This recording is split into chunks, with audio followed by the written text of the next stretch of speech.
Selamat pagi, Shalom. Bapak Ibu sehat?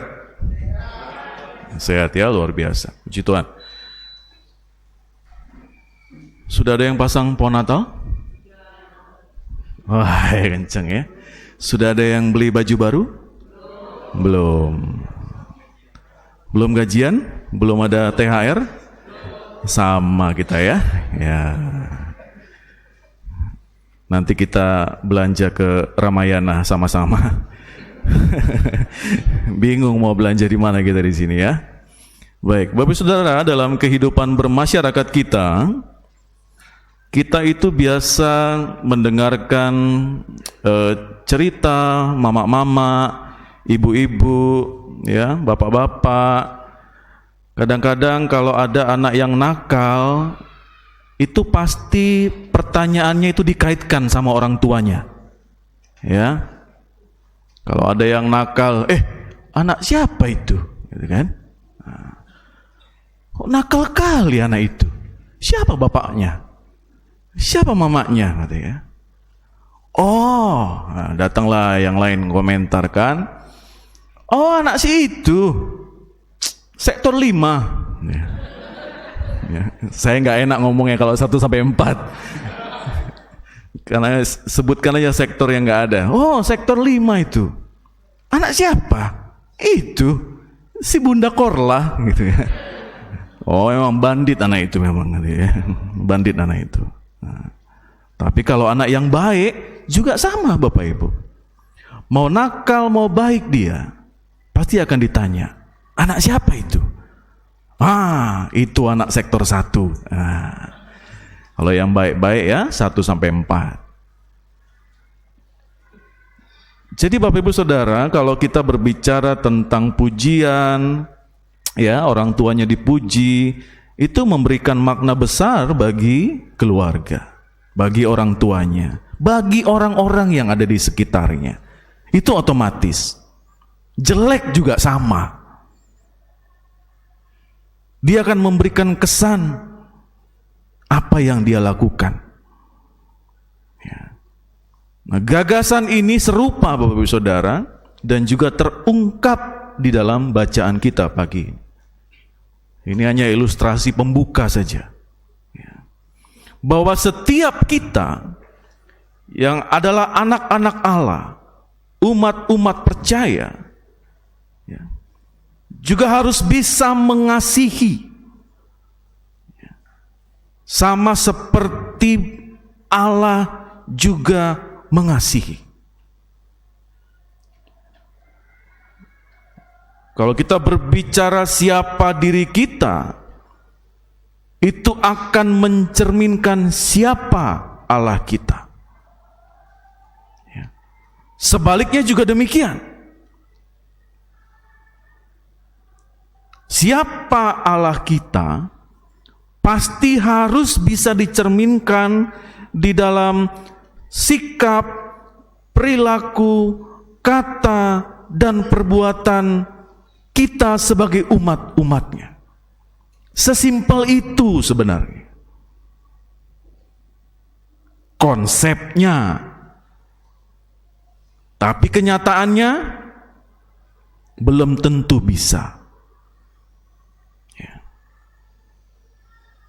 Semua firman Tuhan yang kita dengarkan ini belum tentu bisa 100% kita lakukan. Tapi kita berusaha untuk itu. Orang-orang Kristen dia harus bisa mencerminkan apa yang dia percayai. Dari awal tadi liturgi Bapak Ibu bisa lihat selalu berbicara tentang kasih. Karena Advent kedua ini berbicara tentang kasih. Orang Kristen itu terkenal dengan kasih. Identitas Allah kita itu adalah cinta kasih. Itu identitasnya yang paling bisa kita lihat dan semua orang bisa lihat. Dan itu seharusnya menjadi identitas kita juga, sebagaimana Allah yang adalah cinta kasih itu menjadi nyata di dalam diri Yesus Kristus. Sebentar lagi Yesus lahir. Ya. Tanggal berapa lahirnya? Tanggal 25. Tapi kita sudah Natal kemarin, ya, Natal PGID. Ada yang dapat sepeda listrik? Ada yang dapat 1 juta kemarin? Nggak ada ya. Semua memanjatkan doa untuk mendapatkan door prize. Ya. Mungkin kalau jadi Tuhan, saya jadi Tuhan di sana bingung. Semua berdoa. Ya, siapa yang saya mau kasih ini katanya. Yesus Kristus Sang Anak itu, Bapak Saudara, telah mencintai kita manusia secara tuntas. Di dalam Yesus mencintai manusia, kita lihat perjalanan kehidupannya. Anak Allah ini menanggung banyak sekali resiko.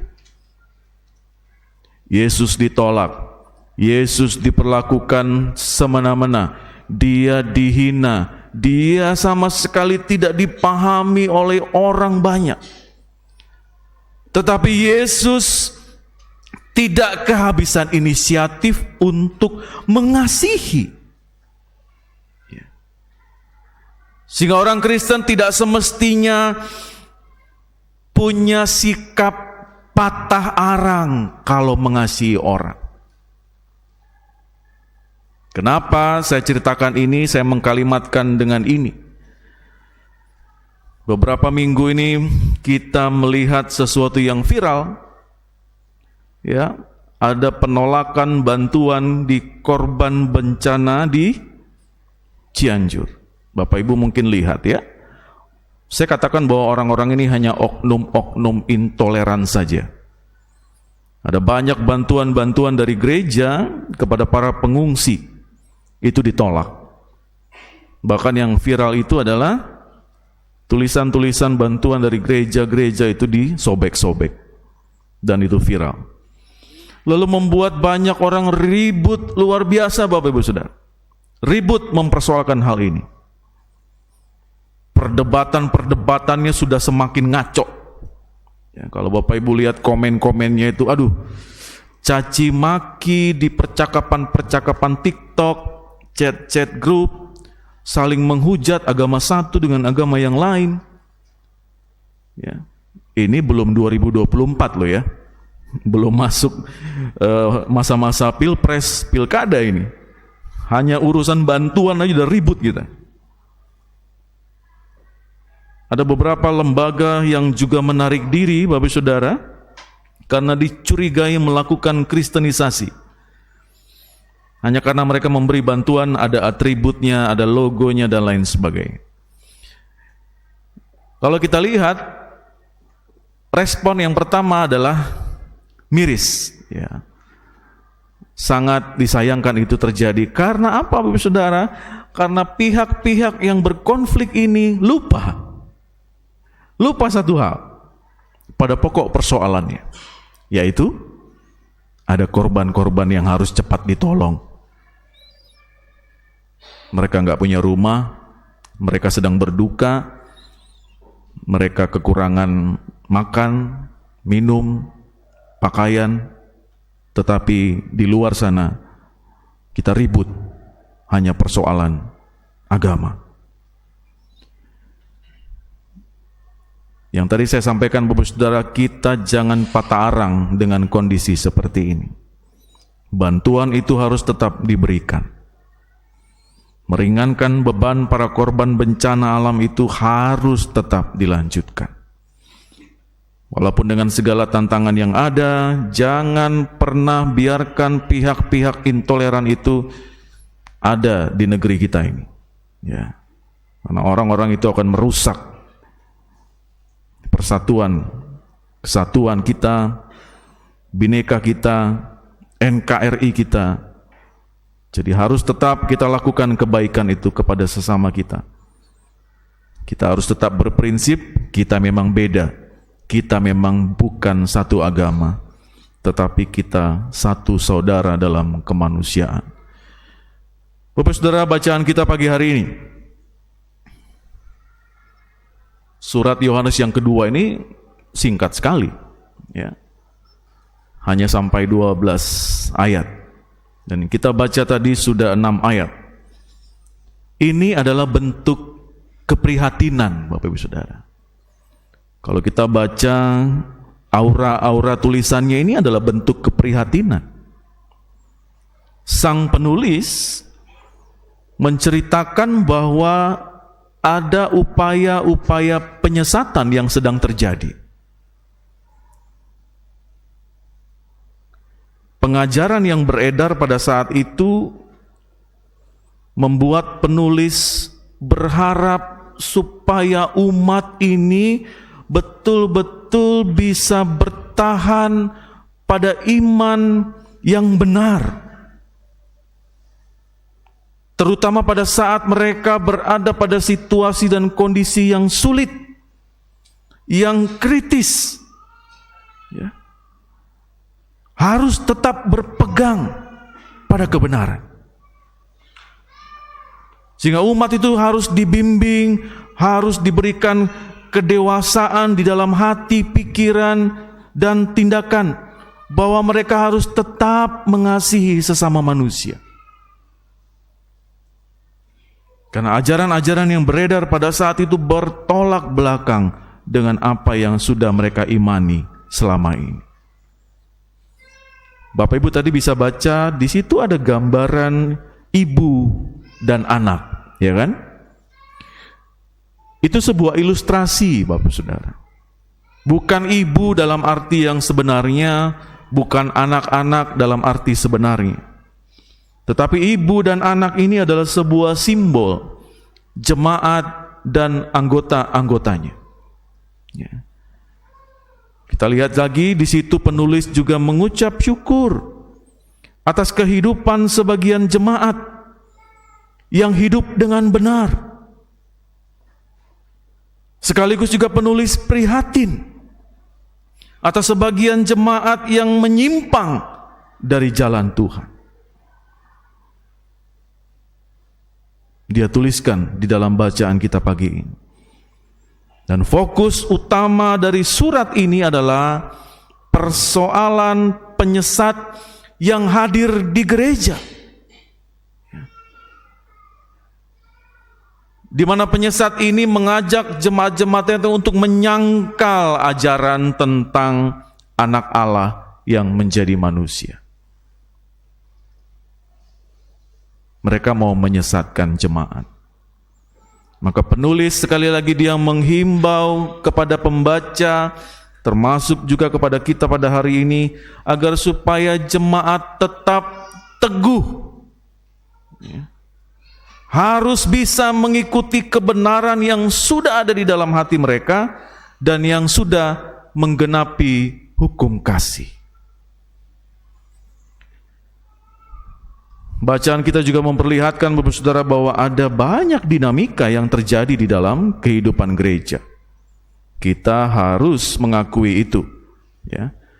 Kalau ada dinamika di dalam gereja, berarti gereja itu juga sedang bertumbuh.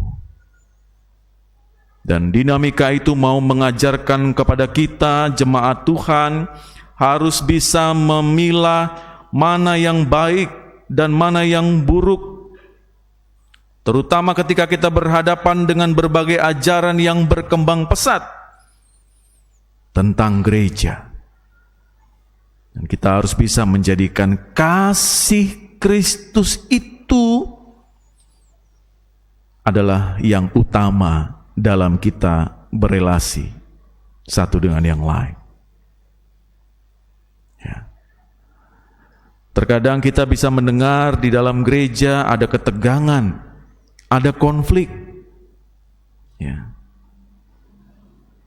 Itu biasa, Bapak Ibu Saudara. Tetapi kita diajak untuk mari tetap kita menjadi satu di dalam firman Tuhan. Yaitu kita bisa harus memperhatikan aturan-aturan gereja yang membawa damai sejahtera di dalam kehidupan persekutuan kita. Bukan berdebat tanpa jelas arah dan tujuannya. Emosi yang kebablasan meninggalkan rasa sakit hati, meninggalkan kekecewaan, meninggalkan tangisan dan sebagainya. Maka kita terpanggil untuk mengupayakan yang namanya kerukunan, ketentraman, dengan kita mengasihi tanpa adanya perbedaan. Ya. Kalau kita bicara tentang kebenaran, kalau kita bicara tentang kasih, Bapak Saudara, ini adalah keduanya tidak bisa dipisahkan.